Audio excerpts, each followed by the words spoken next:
Jake Morrison opened his eyes. The world was fuzzy and strange. Cold liquid dripped down his face. He was in some kind of glass tube. His body felt heavy and slow. Where was he? The glass door in front of him made a loud hissing sound. It swung open. Jake almost fell forward but caught himself. His legs were weak. The air smelled wrong. It smelled like metal and chemicals. Something moved in front of him. Jake looked up. His heart jumped. A giant bug stood there. It was taller than any man. Its body was covered in hard black shell. It had too many legs. Its eyes were huge and made of tiny pieces like a diamond. The bug made clicking sounds. Jake heard words in his head. There was a small chip behind his ear that changed the bug sounds into English. Human Jake Morrison. I am Zixthor. You are going to Kravish Prime. You will stay there forever. This is your punishment for hurting another person. Jake tried to remember. There was a bar. A space station. Some alien got drunk. It pulled out a knife. Jake punched it. Just one punch, but aliens did not like humans fighting back. I was defending myself, Jake said. His throat was dry. The words came out rough. Your Earth ideas do not matter here. You hurt a member of the Galactic Consortium. The law says you must go to Kravish Prime. Humans are weak. You will die quickly there. Weak. Jake had heard that word so many times since leaving Earth. All the aliens thought humans were soft and fragile. They did not know that Earth was a hard place to live. They did not know what humans could survive. The bug pointed at a window. Jake looked out. He saw a planet. It was red and purple. Huge storms covered it. Lightning flashed in the clouds. It looked beautiful and terrible at the same time. You have 1 hour before we drop you. The average human lives 3 days on Kravish Prime. That is 72 of your hours. I suggest you prepare yourself for death, 3 days. They thought he would die in 3 days. Jake thought about his childhood. He grew up in the mountains of Colorado. His father taught him how to survive in the wild. He learned to find water. He learned to make fire. He learned to build shelter. He spent 2 weeks alone in Alaska once with only a knife. What do I get? Jake asked. You get a survival kit. It has food for 1 week. It has a water cleaner. It has medical supplies. It also has a beacon. If you want to die quickly, press the beacon. A machine will come and kill you fast. It will be better than starving or being eaten. How kind, Jake said. He did not mean it. They gave him a suit to wear. It was thin and would not protect him much. They took him to a small pod. It looked like a coffin with a window. Jake climbed inside. The bug spoke one more time. You have more courage than most. I hope your death is quick. Thanks, but I am not planning to die, Jake said. The door closed. Jake felt the pod shake. Then it dropped. He was falling toward the planet. The pod shook hard. Alarms were loud inside. Jake held on tight. He had jumped from airplanes before. He had done dangerous things. This was just one more dangerous thing. He kept telling himself that. The pod hit the ground hard. Jake's teeth clicked together. Pain shot through his body, but nothing was broken. The pod said the air outside was safe to breathe. Jake hit the release button. The door blew off. Jake looked at his new home. He was on a flat area of rock. Sharp stones stuck up from the ground like teeth. The sky was purple. Clouds moved fast overhead. Lightning flashed inside them. The air was thick and wet. It was hard to breathe. Everything smelled strange and wrong. Jake saw other pods scattered around. Some were old and broken. Some were newer. He counted 20 pods. He walked to the nearest one and looked inside. Bones. Alien bones. Whatever had been in this pod was dead now. Jake checked more pods. They all had bones or were empty. Nobody had survived here. Not for long, anyway. The gravity was stronger here. Everything felt heavier. Jake's pack felt like it weighed twice as much. His legs hurt, but he had trained in high gravity before. He would get used to it. Dark clouds were coming. Rain would start soon. Jake needed shelter fast. He walked to the edge of the flat rock area. Below was a forest. The trees had red leaves that moved like they were alive. In the distance, something roared. It sounded big and hungry. Jake found a cave near the edge. Vines hung over the entrance. They glowed with a soft blue light. He checked inside carefully. The cave was dry. The walls were solid. One entrance. Easy to defend. It would work. Jake put down his pack and checked what he had. Food paste for 7 days. A water filter. A small medical kit. And the death beacon? He picked up the beacon. It was small and black. One button. Press it and die. Jake walked to the cave entrance and threw it as hard as he could. It disappeared into the trees below. 72 hours, he said out loud. Let us see how I'm doing in 72 hours. Thunder rolled across the sky. Rain started to fall. But this was not normal rain. When it hit the rocks outside, it made a hissing sound. Smoke rose up. The rain was acid. It would burn skin. Jake stayed in his cave and watched the storm. He needed to make plans. He needed fire. He needed clean water. He needed food. The cave was good, but needed to be stronger. He thought about his survival students back on Earth. They laughed when he made them learn old ways of doing things. They said nobody needed to know how to start a fire without tools. They said climate control made survival skills useless. Jake wondered what they would think if they could see him now. The storm got worse. Wind screamed across the rocks. Lightning hit close by. The sound was so loud it hurt his ears. Strange sounds came from the forest. Animals calling. Or maybe the planet itself making noise. Jake Morrison from Denver, Colorado. Earth sat in his cave on his first night on Krevesh Prime.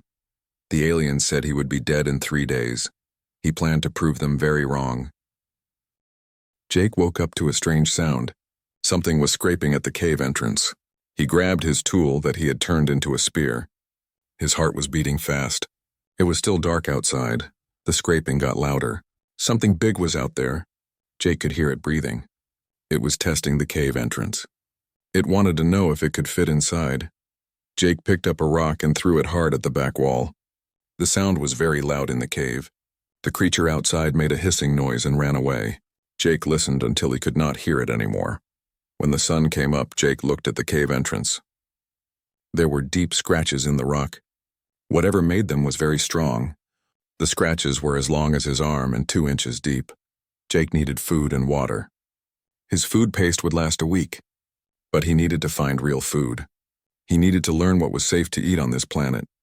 He took his spear and a bag and left the cave.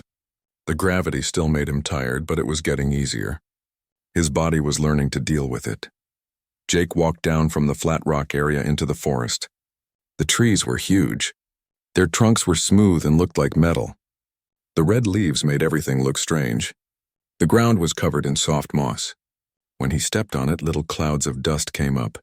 He could hear things moving in the forest. Birds or something like birds. Animals in the bushes. Far away, something roared. Jake held his spear tight and kept walking. He found a stream after 20 minutes. The water was clear but looked oily. It reflected light in a weird way. Jake took a sample and put it in his water filter. The filter beeped. The water had metals in it. It had chemicals. It would need to be filtered 3 times to be safe. Jake filled his container and started the filter. While it worked, he looked around. There was fungus growing on the trees. Big shelf-like pieces in blue and green colors. On Earth, some fungus was good to eat. But some could kill you. He would have to test this carefully. He was reaching for a sample when his neck tingled. Something was watching him. Jake turned slowly. 50 yards away stood the biggest predator he had ever seen. It was 8 feet tall at the shoulder. It had 6 legs. Its body was covered in black scales. Its head was mostly mouth with huge teeth. Sharp blades stuck up from its back. Jake named it a razorback in his mind. The razorback looked at Jake. Jake looked back. He could see it thinking. Is this food? Can I kill it? Jake had dealt with bears and mountain lions in Colorado. The key was not to run. Make yourself big. Make noise. Show you will fight back. Jake stood up tall. He raised his spear. Then he yelled. Not a scream. A deep, angry roar. Get away. Go on. Get out. He banged his spear against a tree. He made as much noise as he could. He stomped forward. The razorback stepped back. It looked surprised. Jake kept yelling and making noise. After a few seconds that felt like hours, the razorback turned and walked away. It kept looking back, but it left. Jake waited until it was gone. Then his hand started shaking. That was close. Too close. But it worked. The creature backed down because Jake acted dangerous. Jake took his fungus samples and his water and went back to the cave. He needed to test the fungus carefully. First, he rubbed a small piece on his skin. He waited an hour. Nothing happened. Good. Next, he touched a tiny piece to his lips. Waited another hour. Still nothing. Then he put a small piece in his mouth but did not swallow. After an hour, he swallowed a tiny amount. Then he waited 4 hours. He did not get sick. The fungus was safe to eat. It did not taste great. It was like rubber mushrooms, but it was food. While he tested the fungus, Jake worked on making the cave safer. He made a wall at the entrance using dead branches and sharp rocks. It would not stop a big predator, but it would slow one down and make noise. He also set up a warning system. He balanced loose rocks near the entrance. If something came in the night, the rocks would fall and make noise. He would wake up before the creature got too close. By the end of day 2, Jake had learned a lot. He knew where to get water. He knew one plant he could eat. He knew there were big predators, but they could be scared off. He was starting to understand this place. On day 3, Jake made traps. He used vines from the forest to make snares. He set them on animal trails, small paths in the forest where the plants were pushed down. Animals used the same paths over and over. He hoped to catch something. That afternoon, he checked his traps. One had caught something. It was about the size of a rabbit. It had scales and could change colors. Sharp spines stuck up from its back. It was dead in the trap. Jake carried it back carefully. He did not touch the spines. He used a stick to check them. They looked like they had poison. He worked slowly and carefully. He cut away the skin without touching the spines. Inside, he found sacs near the spines. Poison sacs. He removed them and buried them deep. The meat inside was pale and firm. Jake cooked it over a fire he had made. He had to test this like he tested the fungus. Small amounts first. Wait and see. 6 hours later, he had not gotten sick. He cooked more meat and ate his first real meal on Krevesh Prime. It actually tasted good, like chicken but different. The sun was setting on day 3. 72 hours had passed. The aliens said humans died in 72 hours on this planet. Jake took one of his empty food packets and wrote on it with a marker from his medical kit. Day 3 still here. He hung it outside the cave entrance. A message to the universe. A small victory. Another storm came that night. Jake sat in his cave by his fire. He had food. He had water. He had shelter. He had survived the first 3 days. The razorback came by again. Jake could see it at the edge of the light. It watched him but did not come close. They had an understanding now. 2 predators sharing space. Jake smiled. He was not just surviving. He was starting to win. 3 weeks had passed. Jake had made his cave into a real home. He had collected rainwater in containers he made from old pod parts. He had a wall of rocks and branches protecting the entrance. He had dried meat hanging from the ceiling. He had fire almost all the time. The morning of day 23 started with noise. Jake woke up fast. Something was tearing at his food storage outside the cave. He grabbed his spear and went to look. Pack hunters, small predators about the size of dogs.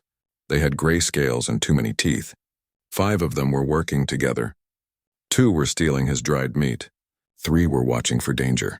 Smart. They worked as a team. Jake was not going to let them steal his food. He had worked too hard for it. He grabbed a burning branch from his fire and ran outside yelling. The pack hunters jumped back. But they did not run away. They moved back about 20 yards and waited. They were thinking about fighting him. Jake made himself as big and loud as possible. He waved the fire. He threw rocks. 1 rock hit right next to the leader's head. The leader made an angry hissing sound. Then it turned and ran. The others followed. Jake made sure they were really gone. Then he fixed his food storage. He moved it closer to the cave where he could hear if anything touched it. The razorback was watching from its usual spot. It had been coming around more often. It seemed interested in what Jake was doing. Today it was closer than normal. Maybe 50 yards instead of 100. Jake had started to recognize the razorback. It had a broken horn. It limped a little on one of its middle legs. It had scars on its side. This was the same creature. It kept coming back. Jake had been mapping the area. He used black rocks to draw on the cave wall. He marked where he found water, where his traps worked best, where dangerous things lived. He had 3 danger zones marked with skull shapes. 1 danger zone was a deep ravine. Jake almost fell in on day 5. Another was a grove of trees that leaked poison from their bark. The third was a deep pool in the stream. Something huge lived in it. Jake saw it once. He did not go near that pool anymore.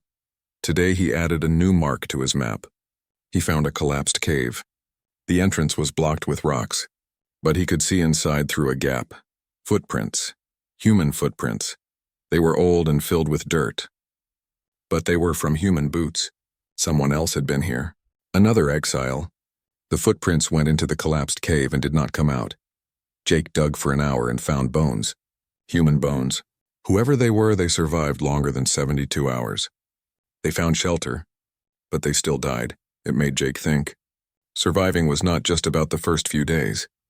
He had to stay alert all the time. One mistake and he would end up like the person in that cave. He marked the collapsed cave on his map with a handprint. A way to remember. Someone tried and failed. Jake would not fail. That afternoon, Jake found something good. Bird nests. Well, not birds exactly. Six-legged flying things that looked a little like birds. They nested in the tall trees near the stream. Jake watched them for 2 hours. They left the nest every few hours to hunt. They were gone for about 20 minutes each time. When they left, Jake climbed the tree. The tree was hard to climb. The bark was smooth and slippery. But Jake had done rock climbing before. He made it up to the nest. Inside were 5 eggs. Each egg was the size of a baseball. The shells looked like crystal. They were beautiful. Jake took 2 eggs. He left 3. If he took all the eggs, there would be no more birds. No more eggs later. Take only what you need. Leave enough for next time. The eggs were delicious when cooked, rich and creamy. Jake decided to check the nest once every 3 days. Sustainable harvesting. His teacher's voice in his head. Use the land, but do not destroy it. On day 28, the worst storm yet hit. The wind was so strong that Jake had to put extra supports in the cave entrance. The rain was pure acid. Anything it touched smoked and burned. Lightning hit the ground over and over. The thunder was so loud it hurt. Jake stayed in the back of the cave. He kept his fire small so smoke would not blow back in. He waited. The storm lasted 14 hours. When it finally stopped, Jake went outside. Trees were knocked down. His traps were destroyed. Parts of his fence were gone. It would take days to fix everything, but he was alive. The cave had protected him. Something moved near the cliff edge. The razorback. It was closer than it had ever been. Maybe 30 yards away. Jake could see it clearly now. The razorback had been hurt by the storm. There was a fresh cut on its side. It was breathing hard. It had taken shelter by some rocks, but the storm was too strong even for it. Jake made a decision. Maybe it was stupid, but it felt right. He went to his food storage and got a large piece of dried meat, his best piece. He walked slowly toward the razorback.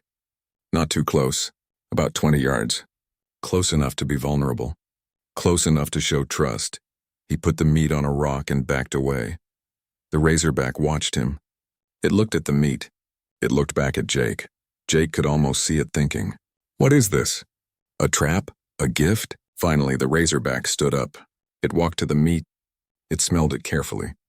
Then it ate it in 3 quick bites. The razorback looked at Jake again. Then it lowered its head. Just a little. Like a nod, Jake felt something strange. He was alone on a planet designed to kill him. But he just made a friend, sort of. An understanding at least. "You are welcome," Jake said quietly. The days went by. Jake noticed changes. The pack hunters did not come back. Other predators stayed away from his territory. It was like word had spread. This area belonged to something that fights back. Something dangerous. On day 30, Jake marked his cave wall with 30 lines. 1 month. The aliens said nobody survived a month without going crazy. Jake did not feel crazy. He felt strong. He felt alive. He felt like he belonged here. Jake was checking his traps when he saw fire in the sky. At first he thought it was lightning. But the streak moved wrong. It was falling in a straight line. Another drop pod. Jake stood still and watched. The pod came down with bright flames around it. The engines fired to slow it down. It was landing on the same flat rock area where Jake had landed 2 months ago. Jake had a choice. He could ignore it. Keep to himself, stay safe. Or he could go see. Maybe help. Maybe meet another person. He had not talked to anyone in 60 days. That was a long time to be alone. Jake decided to go. He jogged across the flat rocks. His body was used to the gravity now. He could move fast without getting tired. The pod door opened.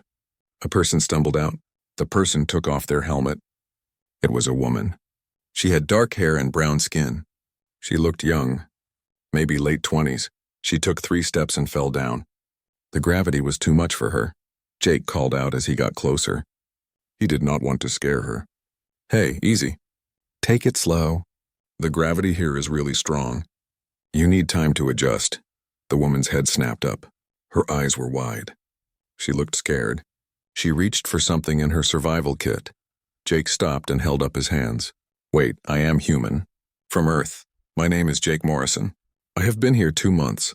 I am not going to hurt you. She stared at him. She looked at his rough clothes made from plant fibers and animal skins. She looked at the bone tools on his belt. She looked at his face tanned dark from the purple sun. 2 months? She said. Her voice was hoarse. They told me people die in 3 days here. They tell everyone that. It is true for most aliens, but humans are tougher than they think. What is your name? Lisa Harper. I am from New York.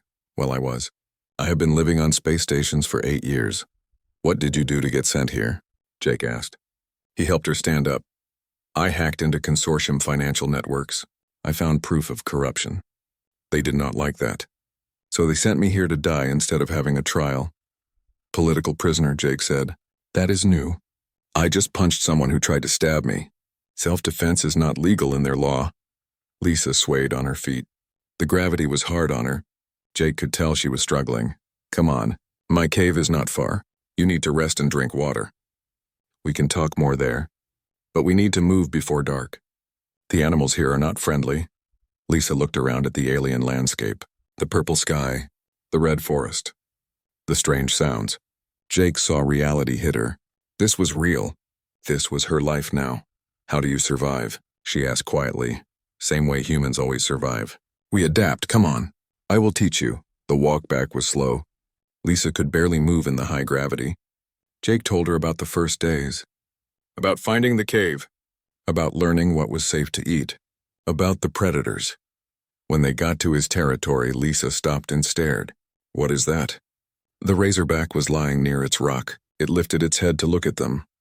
That is my neighbor. Do not worry. We have a deal. Just do not make sudden moves or loud noises. Your neighbor. That thing is huge. Yeah. But it keeps the smaller predators away. So we help each other. Jake showed Lisa the cave.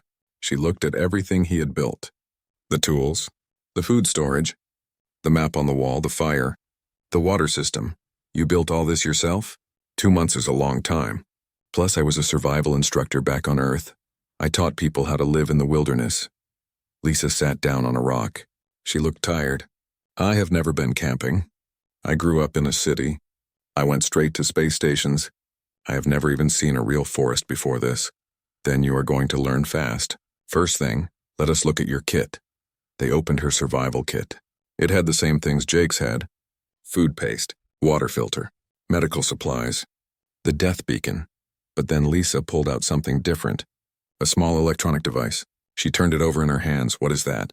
Jake asked. It is a quantum encryption module, part of the communication system for the beacon. She looked at it closely.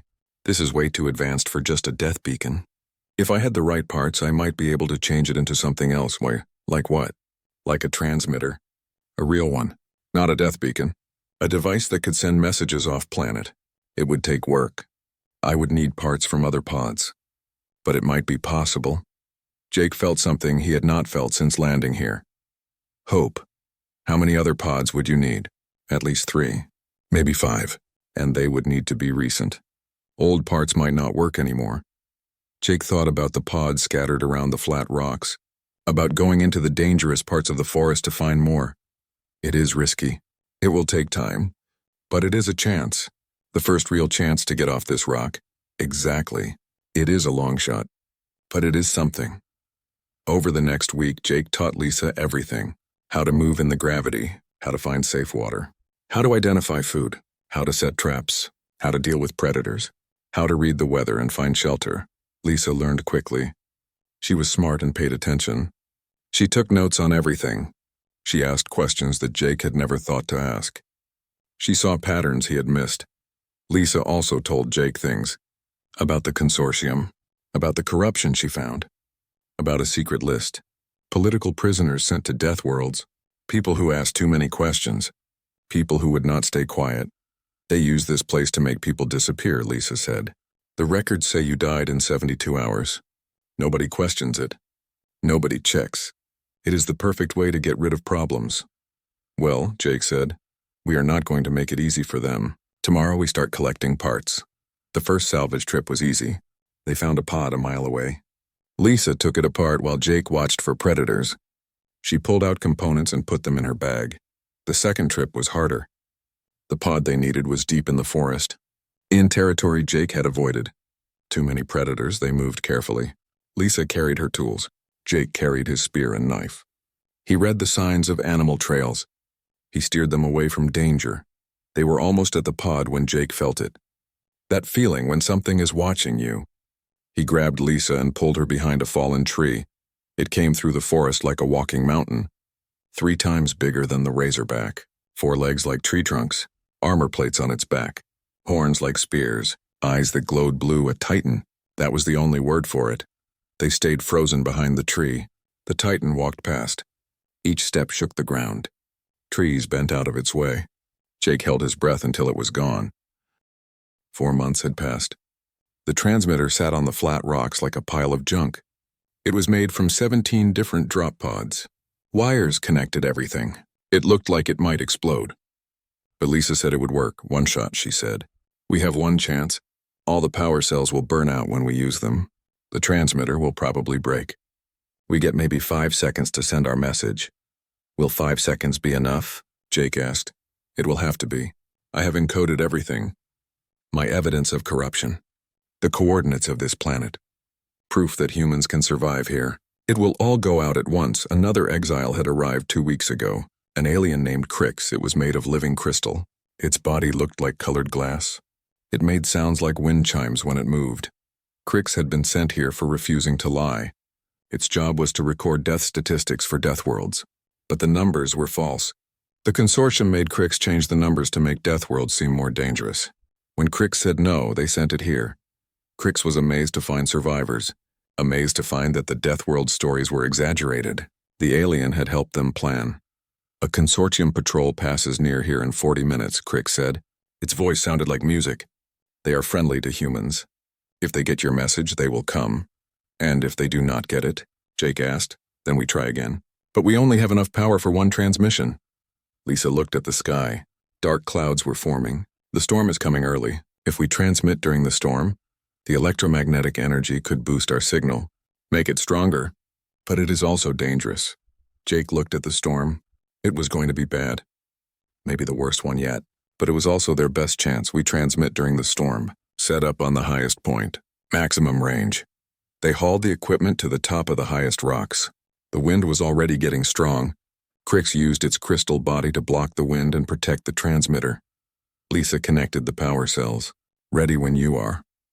Jake was checking the connections when he felt it. Danger.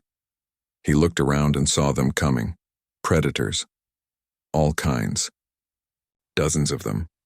The pack hunters, some razorbacks, things Jake had never seen before. They were coming from every direction. The electromagnetic energy from the transmitter was drawing them in. How long do you need? Jake asked. He kept his voice calm.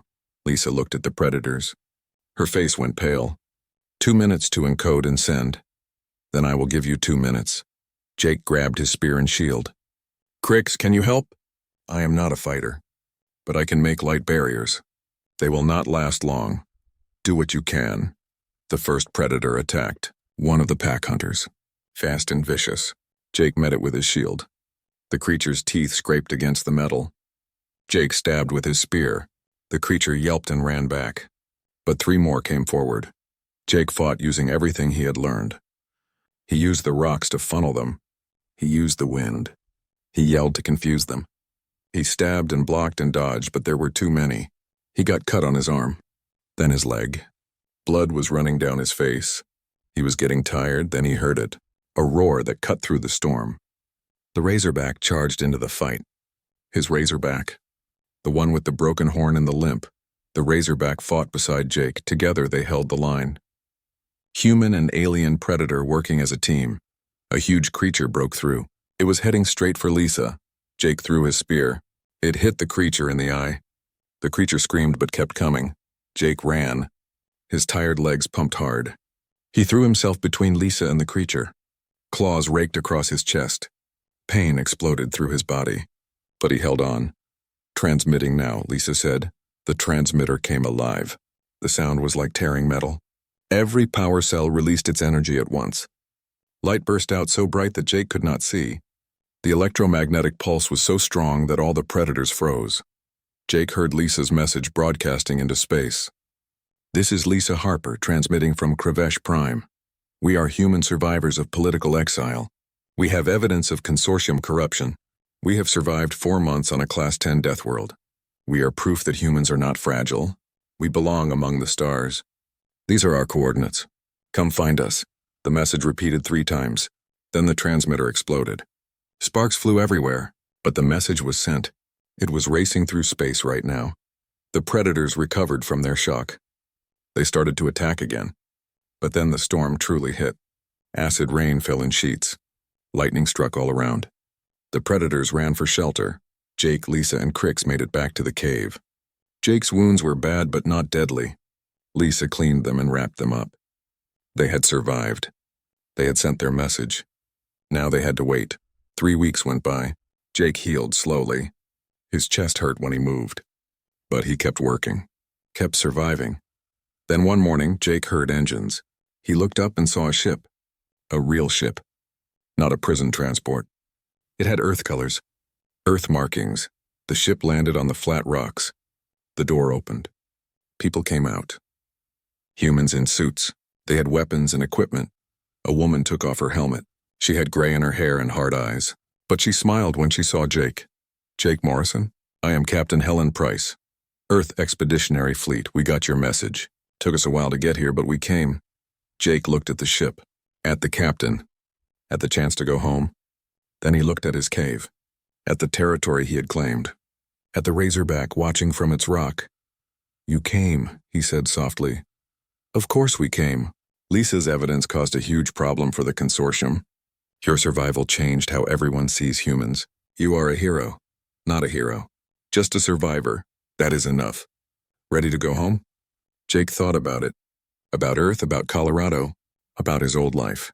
Then he thought about what he had proven here. I have a different idea. What if we do not just leave? What if we stay and build an outpost? What if we prove humans can not just survive here but thrive? What if we turn this death world into a symbol? Price looked surprised. You want to stay? Not forever. But long enough to teach others. Long enough to show the consortium they cannot dump us somewhere and expect us to die. Long enough to make a point. Lisa stepped forward. I will stay too. This place almost killed us. But it proves something important. Humans are not weak. We adapt, we survive. We win, Crix chimed in. My people need to see that their ideas about death worlds are wrong. I will stay and help. Price thought about it. Then nodded. I will ask Earth Command. But I think they will say yes. Welcome to Krevesh Prime Research Outpost. Over the next months, ships came. Scientists, teachers, people who wanted to prove themselves. The outpost grew. Real buildings replaced the cave. Farms were started. Trade routes were opened. Jake taught survival classes. Lisa built better communication systems. Crix worked with honest consortium officials to expose the corruption. 6 months after the rescue, Jake stood on the rocks with Lisa. They had real coffee from Earth. They watched storm clouds gather. Lisa sipped her coffee and asked, Do you ever regret staying? Jake thought about it. He looked at the outpost below. Lights were turning on as evening came. He looked at the purple sky. He looked at the red forest where he had almost died 100 times. No, he said. The consortium sent me here to die. Instead, this place taught me something. I was supposed to prove that humans do not belong in space. I proved them wrong, Lisa smiled. Exiled to a death world sounds terrible. Jake laughed. Yeah, but for a human, just another Tuesday. The outpost had changed everything. Where there used to be just Jake's cave, now there were 50 buildings, labs, greenhouses, living quarters. A medical center. A school. Every week new people arrived. Some were scientists studying the planet. Some were volunteers who wanted to test themselves. Some were young people learning survival skills. All of them wanted to prove something. Jake taught 3 classes every week. Basic survival. Advanced tracking. Deathworld adaptation. His students came from all over Earth. Some had never been outside a city before. Now they were learning to thrive on one of the most dangerous planets in the galaxy. One of his best students was a young man named Peter Chen. Peter grew up in Beijing. He had never seen real wilderness until he came to Kravesh Prime. But he learned fast. He was respectful. He paid attention. "Teacher Jake," Peter said one day, "how did you stay calm when you first arrived?" "I would have been terrified," Jake smiled. "I was terrified.